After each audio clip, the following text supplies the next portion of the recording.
Assalamualaikum dan salam sejahtera. Saya Nazri Kaha. Ini Agenda Awani. Dalam kita membicarakan reformasi parlimen, pastinya ia merupakan sistem yang kita amalkan sejak kita merdeka dari penjajahan British, dan reformasi parlimen pastinya menjadi perkara yang penting untuk lihat bergerak ke hadapan sebagai sebuah demokrasi yang matang. Dan sepanjang 2 tahun lebih ini kita lihat banyak perkara berkaitan dengan reformasi parlimen diwujudkan. Antaranya akta-akta baru yang tidak pernah berlaku sebelum ini tetapi sudah pun diluluskan dengan sebulat suara, bukan hanya majoriti tetapi majoriti yang besar di kalangan ahli-ahli parlimen, seperti akta anti lompat parti, undi 18, perjanjian Malaysia 1963, dan sepatutnya sepanjang sesi parlimen yang sedang berlangsung ini banyak lagi perkara berkaitan dengan reformasi parlimen akan dibentangkan, tetapi tidak dapat dibentangkan akibat daripada pembubaran yang sudah pun dilakukan oleh Yang Amat Berhormat Perdana Menteri. Jadi Tan Sri Azhar Azizan Harun bersama saya pada malam ini, yang di-Pertua Dewan Rakyat. Terima kasih Tan Sri atas masa bersama kami di Agenda Awani. Tan Sri, pastinya sepanjang 2 tahun lebih ini Tan Sri mengetuai badan legislatif tertinggi negara, Dewan Rakyat, dan pastinya sepanjang 2 tahun lebih ini juga kita lihat berlaku reformasi yang ketara. Apa yang kita lihat di depan mata kita seperti penggubalan akta undang-undang anti lompat parti, undi 18, perjanjian Malaysia 1963, dan banyak lagi sebenarnya. Dia bukan datang sebegitu saja, bukan datang semalaman tanpa ada pergerakan di belakang tabir. Mungkin Tan Sri nak bercerita tentang itu. Ya. Assalamualaikum. Salam sejahtera semua. Terima kasih kerana mengundang saya. Ya, betul. Sebenarnya terdapat banyak sekali perbincangan di belakang tabir untuk mencapai semua yang telah dapat dicapai. Anti-hopping law, undi 18, dan MOU di antara pihak kerajaan Yang Amat Berhormat Datuk Seri Ismail dan pihak pembangkang, dan berbagai-bagai lagi reformasi parlimen yang kita buat semasa saya menjadi speaker. Saya rasa yang pertamanya sekali ialah kita memantapkan lagi penggunaan Special Select Committee, Jawatankuasa Pilihan Khas. Di bawah saya tubuhkan 10 jawatankuasa pilihan khas. 8 daripadanya ialah ministerial base, meaning dia cover kementerian-kementerian, kluster lah, sebab kita tak cukup orang. Jadi kita satu special select committee, dia cover cluster of ministry, ya. Dan 2 lagi special select committee ialah interest base, iaitu human right and constitutional right, dan women right and social development and children interest as well. Jadi penggunaan Special Select Committee ini amat penting sebagai mekanisme semak dan imbang. Di bawah saya dapat minta sedikit bajet daripada Menteri Keuangan. Bukan sedikit, sebenarnya dapat banyak. 15 juta. Dan oleh itu saya dapat adakan mini secretariat untuk Special Select Committee. Kita sekarang tiap-tiap Special Select Committee ada 2 orang pekerja, seorang administratif dan seorang researcher. Ya. Tidak pernah berlaku sebelum ini? Tak pernah berlaku. Memang Special Select Committee tak pernah ada bajet. Tak pernah ada bajet. Sebelum ni Special Select Committee yang ditubuhkan dahulu pun dia kalau dia nak meeting semua dia kena pinjam Dewan Rakyat punya staff. Di bawah saya mula-mula saya dapat 3 juta belanjawan. Kita ada 11 contract workers. Kemudiannya 15 juta tu kita ada 2 worker lah untuk setiap Special Select Committee. Dan Special Select Committee ini bermesyuarat aktif, agak selalu aktif, dan ianya melihatlah apa isu kementerian di bawah jagaannya. Ya.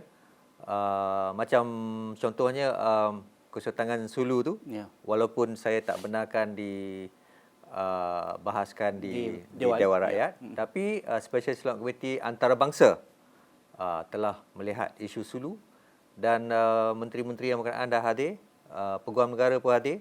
Saya ingat 2-3 kali mesyuarat, dan penyatanya akan disediakan tengah difinalize tapi telah dibubar sekarang ni. Saya rasa pada Sesi akan datang. sesi akan datang pada parlimen baru mungkin akan dibentangkan. Um, Kemudian special select committee yang lain pun Ya. bersidang selalu dan memanggil kementerian yang berkenaan, memanggil KSU dan sebagainya untuk membincangkan apa-apa isu yang perlu dibincangkan. Itu nombor satu. Nombor dua, saya rasa bahawa saya ni kuat engagement. Saya engage. Saya engage dengan semua pihak pembangkang dan juga pihak kerajaan. Dan saya berusaha sangat-sangatlah agar terdapat kerjasama, agar tidak ada konfrontasi mengenai apa-apa isu pun. Ya. Saya merupakan speaker yang pertama yang mengadakan sidang forum sustainability Di parlimen. di parlimen bersama-sama dengan ketua pembangkang. Tak pernah dalam sejarah. Tak pernah. Jadi ketua pembangkang hadir, saya organize sekali dengan dia dan saya dapat meminta Menteri Alam Sekitar untuk datang memberi ucapan.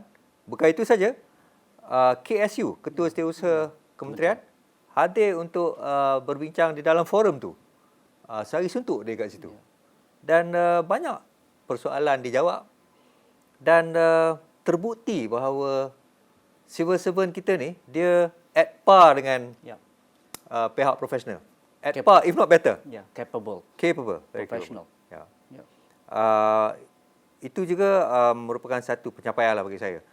Kemudian terdapatlah apa orang kata the low hanging fruits yang kita telah capai. Umpamanya kalau masa berbahas, kalau menteri berucap sejam, ketua pembangkang pun saya bagi sejam. Saya tak pernah ketua pembangkang mesti priority. Ya. Dia mesti sama masa dengan menteri. Kemudian semua orang, semua MP seboleh-bolehnya saya beri masa bercakap. Bukan dulu masa dulu yang senior saja dapat. Yang senior pernah dapat 6 jam pun ada. Bayangkan. Tapi sekarang tak ada. Saya dah berhentikan amalan begitu. Saya ensure seramai mungkin MP dapat bercakap. Semua saya bagi masa yang sama. Ketua parti dia lebih sikit, bekas Perdana Menteri dia lebih sikit, dan bekas menteri dari pihak pembangkang pun saya bagi lebih masa. Ya. Tapi semua ni tidak akan dapat dicapai tanpa perbincangan dan engagement di belakang tabir. Dari awal. Ya. Betul. Okey, Tan Sri, berkaitan dengan akta yang begitu nobel, saya rasa, akta anti lompat parti yang diluluskan di parlimen dengan sokongan lebih 209 ahli parlimen daripada 220 ahli parlimen. Jadi ini saya rasa dan akta-akta yang lain jugalah, Undi 18 dan juga Perjanjian Malaysia MA 63 majoriti besar dan tidak pernah berlaku sebelum ini. Kalau boleh Tan Sri ceritakan di sebalik tabir sebenarnya. Kerana ini ini berkaitan dengan diri mereka sendiri di dalam parlimen itu. Mereka yang terlibat dengan parti, mereka sebagai ahli politik, mereka lah yang melompat-lompat ini sepanjang 4 tahun sejak 2018 dan sebelum itu juga. Jadi apa yang boleh Tan Sri cerita bagaimana kejayaan dengan jayanya membawa orang undang-undang ini? Saya rasa fakta bahawa anti lompat parti itu dapat disokong oleh 209 ahli parlimen yang hadir. Yang hadir. Semua yang hadir. 209. 11 orang tak hadir. Dan juga masa sebelum saya undi 18 juga disokong oleh semua yang hadir. Menunjukkan bahawa ahli-ahli parlimen kita ni sebenarnya matang. Mereka apabila mempunyai matlamat untuk kebaikan negara, mereka boleh bersatu sebenarnya. Boleh bersatu. Tanpa mengira ideologi politik masing-masing. Dan ini juga membuktikan apabila ahli parlimen dia fokus atau konsentrate kepada polisi yang baik, maka dia boleh buat polisi yang baik. Jadi kalau kita kurangkan politicking tu, sebenarnya banyak yang dapat dicapai. Ya. Saya rasa semua ni bermula daripada MOU yang ditandatangani itu. MOU itu amat bersejarah sebab sebelum ini tak pernah terjadi. Ianya bermula daripada konsep confident and supply. CSA. CSA. Sebelum ni saya rasa tak ramai orang di Malaysia pernah mendengar konsep confident and supply tu. Sepanjang ingatan saya dia dimulakan oleh Yang Berhormat Seremban Anthony Loke sebenarnya. Dia yang mulakan polemik CSA ni, saya rasa. Dan selepas itu waktu tu zaman Yang Berhormat Tan Sri Muhyiddin sebagai Perdana Menteri. Dan saya sendiri selepas beliau YB Anthony Loke memulakan inisiatif tu, saya sendiri telah ambil inisiatif tu dan kita telah banyak berbincang mengenai MOU ni. Tapi malangnya tak dapat diselesaikan masa zaman Tan Sri Muhyiddin dan diselesaikan oleh Yang Berhormat Perdana Menteri kita, Datuk Seri Ismail Sabri Yaakob. Rentetan daripada MOU inilah saya rasa kerjasama antara pembangkang dan pihak kerajaan telah mengambil tempat untuk kebaikan bersama. Anti-hopping law tu adalah salah satu hasil daripada MOU tu dan juga daripada hasil daripada kesamaan matlamat antara ahli-ahli parlimen. Apabila saya menjadi speaker, minggu yang pertama tu saya dah tubuhkan bipartisan parliamentary group, caucus anti-hopping law. Senator Yang Padang Rengas Nazir Aziz dan Anthony Loke bersekali. So mereka dah study perkara ni. So awal-awal lagi. Dan kemudiannya untuk cut long story short, kemudiannya bila ada cadangan pindaan perlembagaan tu dibentangkan oleh Yang Berhormat Wan Junaidi, Menteri Undang-Undang, terdapat banyak polemik dan pendapat yang tidak berapa puas hati dengan apa yang dibentangkan. Jadi sekali lagi Dewan memainkan peranan yang penting.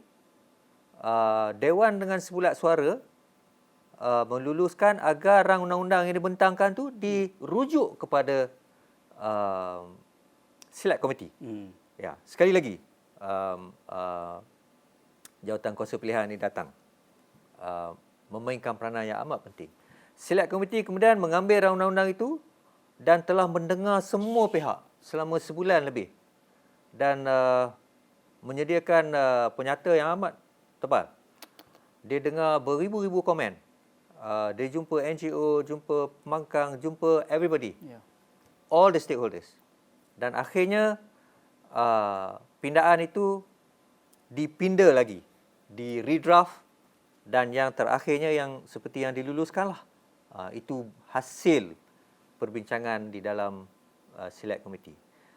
Select Committee juga telah diberi mandat untuk melihat dan menganalisa serta memperbaiki generational endgame. The tobacco punya akta tu yang dibentangkan oleh Yang Berhormat Kari Jamaluddin. Mereka pun telah meeting banyak kali, mendengar semua stakeholder dan telah kalau tak silap saya telah pun menyediakan penyata mereka dan rang undang-undang yang telah didengar tu, telah dipinda kemudian tu, telah diubah suai tu, sepatutnya juga sesi kali ini dibentangkan kali ini. Ya. Jadi memang terdapat banyak kerja di belakang tabir yang orang ramai tak tahu lah. Betul. Ya.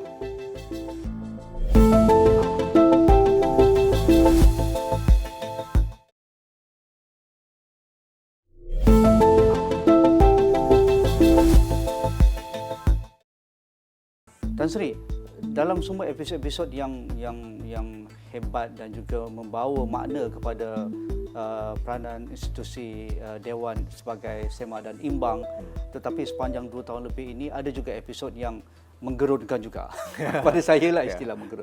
Antaranya apabila kita melalui fasa pandemik COVID-19 dan ketika itu apabila pentadbiran Yang Amat Berhormat Tan Sri Muhyiddin Yassin mengisytiharkan proklamasi darurat pada Januari 2021. Jadi ada pro and cons apabila proklamasi ini dan juga apabila ingin mengeluarkan semula, apabila kita ingin membebaskan negara, menarik semula darurat ini dan kita lihat perdebatannya hangat di Dewan. Jadi adakah itu juga antara episod yang Tan Sri boleh ceritakan? Bagaimana? Ya, Darurat telah dikuatkuasakan semasa Yang Amat Berhormat Tan Sri Muhyiddin menjadi Perdana Menteri. Naratifnya, alasan yang diberikan ialah of course waktu itu COVID sedang melanda dengan teruknya, dan segala usaha perlu difokuskan kepada penyelesaian masalah COVID, dan juga mengambil perhatian juga tentang masalah ekonomi yang Malaysia akan hadapi semasa COVID tersebut. Sudah tentunya ianya menjadi kontroversi. Ya, sebab darurat ni satu perkara yang amat besar. Tapi sebenarnya bila rakyat Malaysia ni, bila kita sebut darurat ni, kita ada collective memory 13 Mei. Dalam mental kita ni, kita ada collective memory. Historically, darurat ni sesuatu yang amat dahsyat. Askar akan turun ke padang, ada pertumpahan darah, ada curfew dan sebagainya. Ya, tapi sebenarnya darurat ni bukan sahaja dari segi keselamatan, dari segi ketenteraan. Darurat boleh juga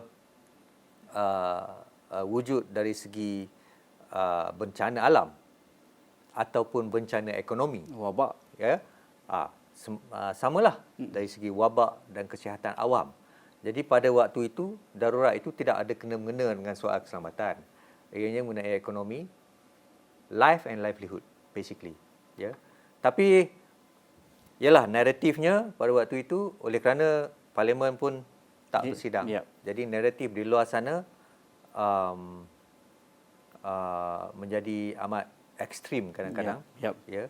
Sehingga kan institusi diraja pun disabitkan bersama-sama. Saya pun dipalitkan bersama-sama. Ya. Sedangkan saya tidak memainkan apa-apa peranan mengenai darurat. Darurat ini ialah di bawah kuasa eksekutif, di bawah kuasa kerajaan, di bawah kuasa Yang Amat Berhormat Perdana Menteri yang menasihatkan dulu Yang Maha Mulia Yang Pertuan Agong. Ya. Saya tidak ada peranan langsung, kan. Jadi terdapatlah naratif-naratif yang agak ekstrim, dan itu adalah salah satu dugaanlah bagi saya sebenarnya, kan. Tapi itu dugaan kerja. Tapi ketika episod untuk melucutkan darurat oleh pihak kerajaan ketika itu berlaku, orang kata pun situasi yang amat tegang di parlimen, dan mungkin Tan Sri boleh ingat semula bagaimana Menteri Undang-Undang ketika itu bergelutlah nak menjawab dengan pihak pembangkang dan juga penyokong kerajaan, bagaimana berurusan dengan pihak istana dan bagaimana undang-undang awam akan dikuatkuasakan semula sebagainya. Isu yang berbangkit pada waktu itu ialah sama ada ordinan yang telah diluluskan perlu dibentang dan dibahaskan. Itu isunya. So, pihak pembangkang mengatakan ianya perlu dibahaskan. Darurat itu pun perlu dibahaskan sebelum diluputkan. Sebenarnya itu satu naratif yang, with all due respect to pembangkang, with all due respect, they are all my friend. Itu satu naratif yang salah sebenarnya. Darurat tidak perlu dibahaskan, dan ordinan juga yang dikeluarkan semasa darurat tidak perlu dibahaskan sebelum diluputkan. Tidak perlu. Kita ambil tahun 1969 for example lah, sebagai contoh, darurat diisytiharkan, dan darurat tu berlaku selama setahun ke saya rasa. Dan dalam masa itu, berbagai-bagai ordinan, berpuluh-puluh ordinan diluluskan. Ya. Dan apabila parlimen bersidang semula, kalau kita tengok handset, semua ordinan tu diletak atas meja saja. Dibentangkan. Ya. Dibentangkan ni di dalam perlembagaan, is table, maksudnya diletakkan di atas meja saja. Dia tak perlu dibahaskan. Kalau ada usul, dibahaskan. Ini tak ada usul, dibentangkan saja. Macamlah penyata PAC. Itu pun dibentangkan saja. Tak diusul, tak dibahaskan. Jadi pada selepas 1969 darurat tu, semua ordinan ini dibentangkan saja. Tak pun diusulkan ataupun dibahaskan sebenarnya. Dan bahasa yang digunakan di dalam perlembagaan, di dalam bahasa Malaysianya ialah, di bahasa Melayunya ialah dibentangkan. Di dalam bahasa Inggerisnya is table. And kalau kita tengok skin made apa, itu bermakna kita letak atas meja saja. Tapi ialah naratifnya masa itu ialah ianya perlu dibahaskan, ianya perlu dibahaskan. Dan saya pada hari tersebut, pada hari Menteri Undang-Undang pada masa itu menjawab tu, pagi tu saya dah bagi lecture, saya rasa dalam 20 minit. Selepas 8-9 orang pembangkang membangkitkan perkara itu, saya telah memberi penerangan dengan merujuk kepada kes-kes yang telah diputuskan oleh mahkamah, termasuk kes Privy Council. Ya. Yang menyatakan sebegitu. Saya telah terangkan. Kemudian selepas saya terangkan tu, mereka pun dah duduk. Dah duduk sebenarnya. Jadi masalahnya kita kadang-kadang mempunyai naratif politik yang agak menyimpang daripada peruntukan undang-undang. Ya. Dan itu amat bagi saya agak bahaya kerana ia membuat orang ramai keliru. Ya, dan kekeliruan itu boleh menjurus kepada perkara yang tidak elok. Okey, Tan Sri, berterutan dengan apa yang berlaku di dalam parlimen sepanjang 2 tahun lebih ini juga ketika sesi, kerana situasi negara, politik negara tak sama dah sebelum 2018 apabila kuasa kerajaan dengan kuasa pembangkang tu hampir seimbang, dan itulah fenomena yang mungkin kita akan hadapi dalam tempoh parlimen akan datang dan sesi pilihan raya umum yang akan datang. Itu realitinya. Tetapi bagaimana Tan Sri menjadi seorang speaker yang benar-benar berwibawa dan menggunakan segala ruang apa yang perlu dilakukan sebagai speaker untuk mengawal tata kelola para pendebat ahli parlimen. Kerana kita sekarang secara langsung terus menerus apabila di setiap sesi parlimen. Bagaimana Tan Sri begitu firm dengan setiap yang diangkat itu untuk memastikan keselesaan semua. Kita tahu fungsi-fungsi ahli parlimen tu memang ada. Ini backbenchersnya, ini whipnya. Mereka yang akan sentiasa mencari ruang untuk berdiri, inilah orangnya. Tapi Tan Sri tahu bagaimana nak menguruskan. Saya rasa pertama sekali saya agak bertuah kerana dua faktor. Faktor yang pertama ialah saya seorang peguam. Itu faktor pertama. Oleh kerana saya seorang peguam, bukan saja peguam, saya semasa 31 tahun saya beramal sebagai peguam tu, saya telah buat banyak kes perlembagaan. Dan oleh itu saya kefahaman saya melalui mengenai perlembagaan tu okeylah. Above average. So saya faham undang-undang, dan kalau saya tak faham pun bila saya baca saya boleh faham. So oleh kerana itu saya tahu apa yang saya boleh buat dan apa yang saya tak boleh buat. Itu memberikan sedikit advantage kepada saya. Kalau saya bukan peguam, kacau jugalah. Kacau juga. Itu yang pertamanya. Yang kedua ialah saya bertuah kerana saya mempunyai rakan-rakan rapat, sahabat-sahabat handai daripada kedua-dua belah Both side. pihak, both side.